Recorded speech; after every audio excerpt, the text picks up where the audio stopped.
సదుపాయం ఉంది. చిగురు వేలు బయట తీయండి, నామాన్ని జపించండి. అయిన తర్వాత మీరు గోడకి ఏదైనా మేపి ఏదైనా పెట్టచ్చు, హ్యాంగర్ పెట్టచ్చు. ఇది పాటించండి. ఎవరికైనా సందేహాలు ఏమున్నాయా? అంటే ఎంత అక్షోహిణి సేన ఉండేది, ఇప్పుడున్న జనాభా ఏమి కాదు, ఎలా ప్రొడ్యూస్ చేయగలిగేది, ఆ ప్రొడక్షన్ ఎందుకు లాస్ అవుతున్నాం మనం? ఇప్పుడు ఈ విద్యా విధానాలు మీరు చెప్పండి అవసరం. మీ ఇప్పుడు ప్రస్తుత విద్యా విధానాలు మీరు పల్లెటూరుని ఖాళీ చేస్తున్నారు కదా, అంతే కదా, మరి ఎలాగ ఉత్పత్తి జరుగుద్ది?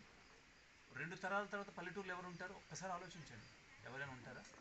ఇప్పుడున్న వ్యవసాయదారుల పిల్లలు అందరూ సాఫ్ట్వేర్లు అనుకుంటూ జాబ్లు అనుకుంటూ వెళ్ళిపోయారు. ఇప్పుడు ఎవరు వ్యవసాయం చేస్తున్నారు పల్లెటూరులో? ఎవరైతే కూలీలు ఉండేవాళ్ళు, వ్యవసాయ కూలీలు, వాళ్ళు చేస్తున్నారు. వాళ్ళ పిల్లలు ఇప్పుడు చదువుతున్నారు. వాళ్ళు నెక్స్ట్ జనరేషన్లో వాళ్ళు కూడా వెళ్ళిపోతారు. ఫ్యూచర్లో పంటలు పండించే వాళ్ళు ఎవరు ఉండరు, గోసేవ చేసే వాళ్ళు ఉండరు. ఇప్పుడే గోసేవ ఏం చేస్తున్నారు? అవి ఒక సమయం వచ్చిన తర్వాత ఆవులకు అమ్ముతున్నారు, కటింగ్కి వెళ్తున్నాయి. ఇప్పుడు ఇండియా పెద్ద ఎక్స్పోర్టర్. అంటే మన భారతీయత అనేది పూర్తిగా జీరో చేసుకుంటున్నాం.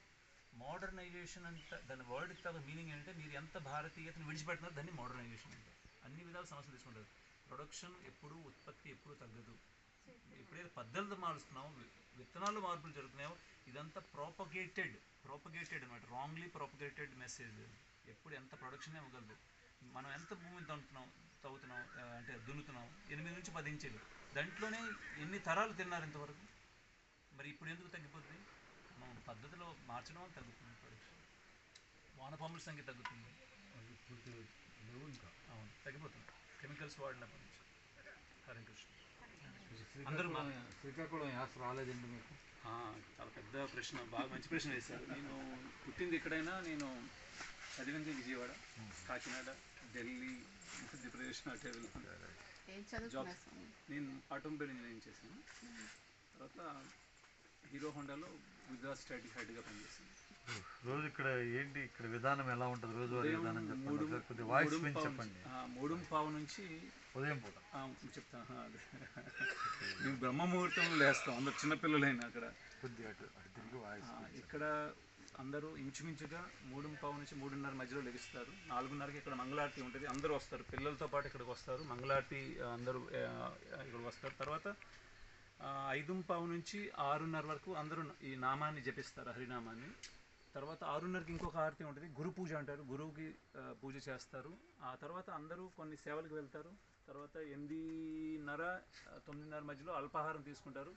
ఇక్కడ మేము ఒక గ్రామం స్థాపిస్తున్నాం కాబట్టి ప్రతి ఒక్కరి యొక్క వృత్తి వేరే ఉంటుంది. కొంతమంది వ్యవసాయం చేసే వాళ్ళు ఉంటారు, కొంతమంది ఉపాధ్యాయులు ఉంటారు, కొంతమంది పూజారి సేవలు ఉంటారు, కొంతమంది వంట చేసేవాళ్ళు ఉంటారు, కొంతమంది బట్టలు నేసే వాళ్ళు ఉంటారు. ఆ విధంగా ఒక గ్రామాన్ని స్థాపించిన ప్రయత్నం చేస్తారు. వాళ్ళ వృత్తిలో ఉంటారు. మళ్ళీ మధ్యాహ్నం వస్తారు, వాళ్ళు ప్రసాదం భోజనం తీసుకుంటారు, తర్వాత కొంచెం రేపు రెస్ట్ తీసుకుంటారు, మళ్ళీ వాళ్ళ వృత్తులకు వెళ్తారు.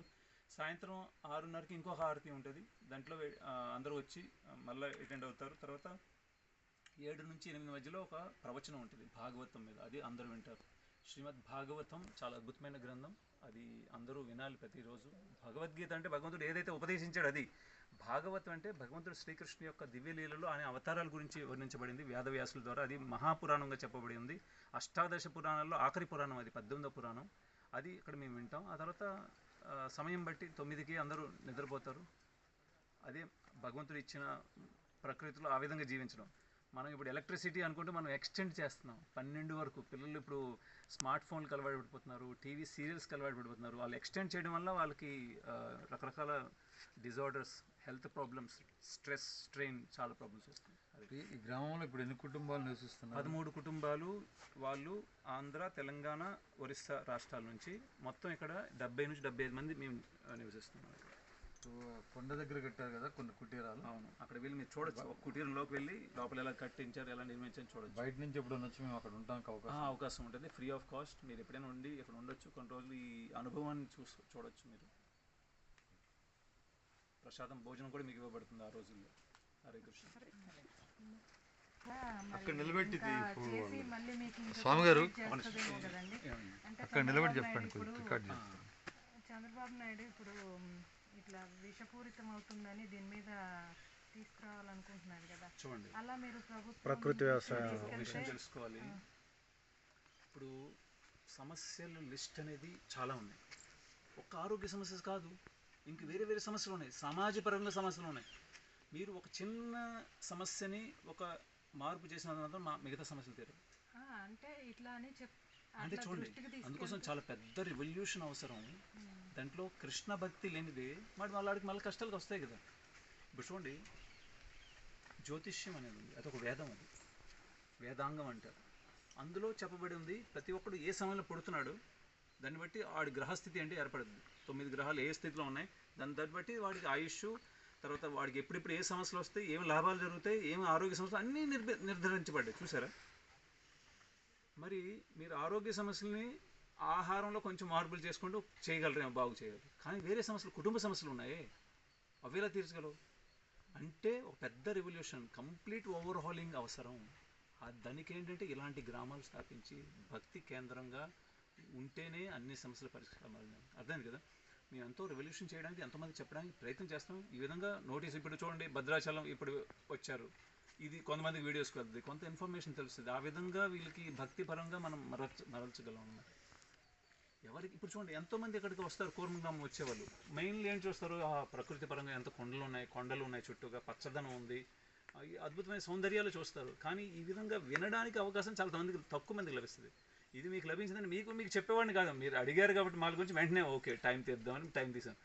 మీలో ఉన్న ఏదో ఒక జన్మలో సుకృతం కానీ పుణ్యం వలన ఈ భగవద్గీత కొంచెం మెసేజ్ చెప్పాను, నేను మొత్తం చెప్పలేదు.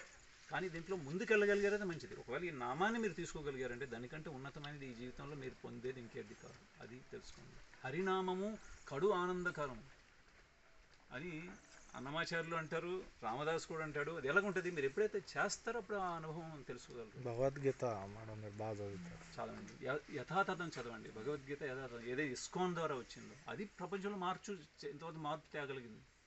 ప్రపంచంలో 96 భాషల్లో ఈ భగవద్గీత ఉంది. అంతేకాకుండా మీరు ఈ హరినామం గురించి చెప్తున్నాను, హరే కృష్ణ మహమ్మద్ గురించి. మీకు ఏమైనా సందేహం ఉంటే మీరు యూట్యూబ్లో కొట్టి చూడండి, ISKCON America, ISKCON Africa, ISKCON Australia, ISKCON Japan, ఏ దేశం పేరు మీకు గుర్తు వస్తే ఇస్కాన్ అని పెట్టి కొట్టినాడు.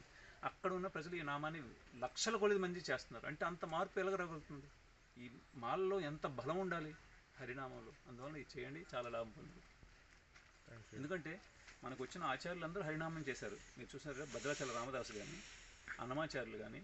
దగ్గరున్న రాష్ట్రాలు చూడండి, పురంధరదాస్ పేరు విని ఉంటారు మీరు, కనకదాస్ పేరు ఉంటారు కర్ణాటకలో, పురంధరదాసు కూడా కర్ణాటక ఆయనే, భక్త తుకారం మీరు చూసారంటే మహారాష్ట్ర ఆయన. అందరూ హరినామ సంకీర్తన చేశారు.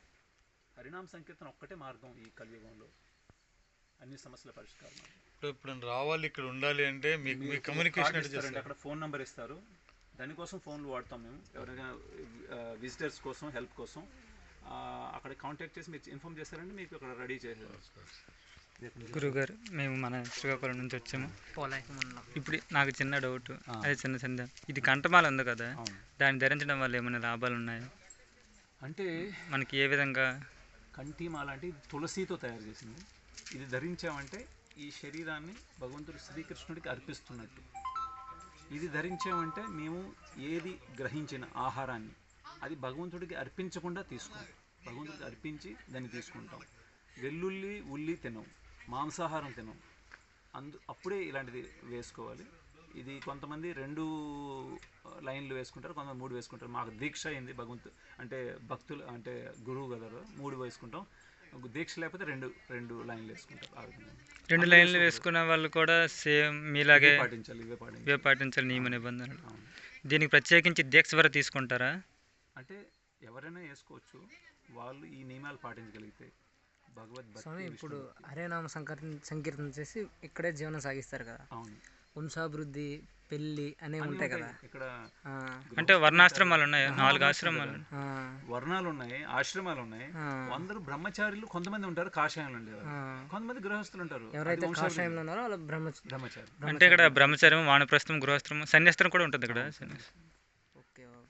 అంటే చతుర్వర్ణ ఆశ్రమం, చతుర్వర్ణ మొత్తం 4 కూడా ఇక్కడే ఉన్నారు ప్రత్యేకించి. మీరు ఇప్పుడు ఇక్కడ చేస్తున్నారు కదా, ఒక్కొక్కరు ఒక్కో పని అని చెప్పారు కదా, అంటే అది వృత్తి ఆధారంగా చేశారా, లేదంటే అందరూ ఒకే కోవ చెంది వేరు వేరు వృత్తులు అలా చేస్తున్నారా? తేడాలు ఎవరు చేసినా వాళ్ళందరూ భక్తులే, అందరూ సమానమే, భక్తిపరంగా అందరూ సమానమే. కానీ మనకి జన్మించినప్పుడు ఒక మానసిక స్థితి, ఒక శారీరక స్థితి లభిస్తుంది. దాన్ని బట్టి ఏ వృత్తి వాళ్ళు చేయగలరు, దాంట్లో వాళ్ళ నైపుణ్యత.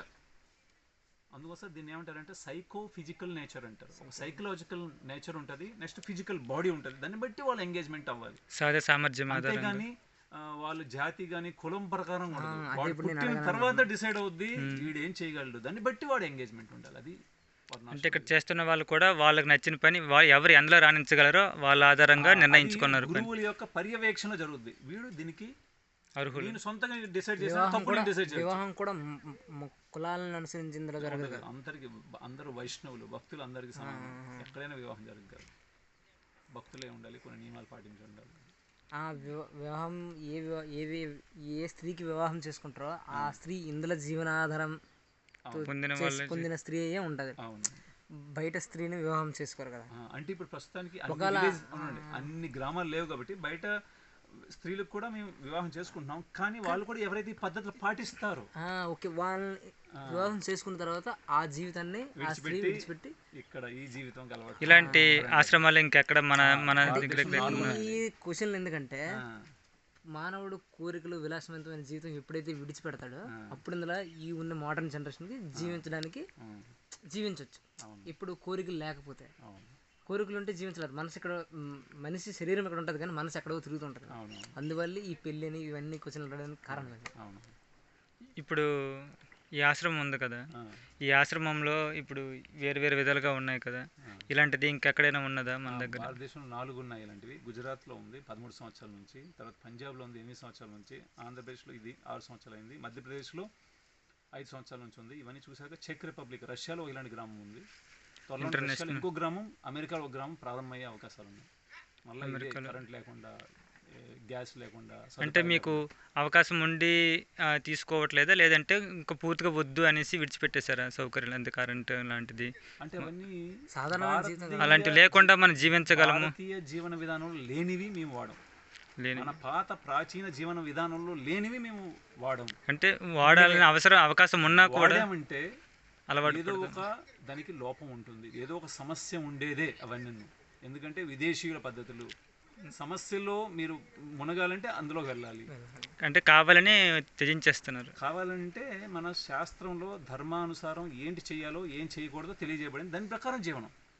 ఇవన్నీ ఏదో ఒక నష్టాన్ని చేస్తారు. పెట్రోల్ డీజిల్ అంటే మీరు భూమి తవ్వాలి, ఖాళీ చేస్తున్నారు కదా, మొత్తం ఖాళీ లోపల చేస్తున్నారు. గుల్ల చేస్తే ఇప్పుడు పడుతుంది కదా మొత్తం, అది చెప్పాను. పొల్యూషన్ కూడా పెంచుకుంటున్నారు కదా. అదే విధంగా మీరు ఏదైనా ఒక ఆధునీకరణ చేశారంటే దాని వెనక పెద్ద ఎఫెక్ట్ ఉంది. అది ఇప్పుడు కాబట్టి ఫ్యూచర్లో తెలుస్తుంది. అది తెలుసుకోవాలి.